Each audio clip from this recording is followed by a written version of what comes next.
మన ప్రభువును ప్రియరక్షకుడైన యేసుక్రీస్తు ప్రభువారి యొక్క అతి శ్రేష్టమైన నామమును బట్టి ఉదయకాల వందనాలు తెలియపరుచు ఉన్నాను. ప్రియ సహోదరి సహోదరులారా, మనమందరము కూడా ఉదయకాలము దేవునికి వందనస్తులము ఉన్నాం, కృతజ్ఞతాస్తుతులు చెల్లించబద్దులమై ఉన్నాము. కాబట్టి ఈ అనుదిన ఆత్మీయ ఆహారంలో భాగముగా దేవుని యొక్క వర్తమానాన్ని పరిశుద్ధ గ్రంథ లేఖనాల ద్వారా మనం నేర్చుకోవడానికి దేవుడిచ్చిన జ్ఞానము చొప్పున, వాక్శక్తి జ్ఞానము చొప్పున నేను వాక్యాలు మీకు అందించుతూ ఉండగా, బైబిల్ గ్రంథంలో ఉన్న వాక్యాలు అలాగ ఉన్నవో లేదో పరిశీలించవలసిన బాధ్యత మీపై ఉన్నదని ప్రత్యేకంగా విజ్ఞాపన చేయుచున్నాను.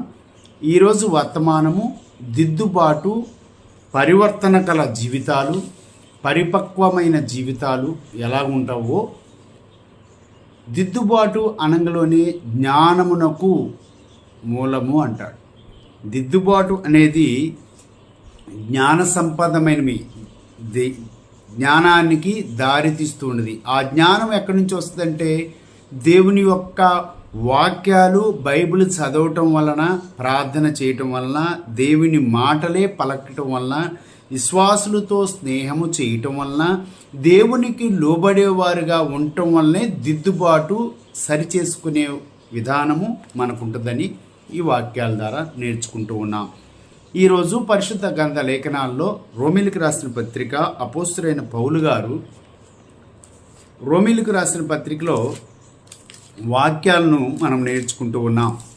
12వ అధ్యాయము 2వ వచనాన్ని ఆధారము చేసుకొని మనము మన జీవితాలను సరిదిద్దుకునేవారిగా, సరిచేసుకునేవారిగా, పరివర్తన, పరిపక్వత చెందేవారిగా ఉండాలని విజ్ఞాపన చేయుచున్నాను. రోమీలకు రాసిన పత్రిక 12వ అధ్యాయము 1-2 వచనాలు చదువుకొని ప్రార్థన చేసుకుందాం. కాబట్టి సహోదరులారా, పరిశుద్ధమును దేవునికి అనుకూలమైన సజీవ యాగముగా మీ శరీరములను ఆయనకు సమర్పించుకునుడని దేవుని వాత్సల్యమును బట్టి మిమ్మును బ్రతిమాలుకొనుచున్నాను. ఇటు సేవ మీకు యుక్తమైనది. మీరు ఈ లోక మర్యాదను అనుసరింపక ఉత్తమమును, అనుకూలమును, సంపూర్ణమునయున్న దేవుని చిత్తమేదో పరీక్షించి తెలుసుకున్నట్లు, మీ మనస్సు దేవుని చిత్తమేదో పరీక్షించి తెలుసుకున్నట్టు మీ మనస్సు మారి నూతన మగుట వలన రూపాంతరము పొందుడి. ఈ వాక్యాలను మనము నేర్చుకుందాం. దీని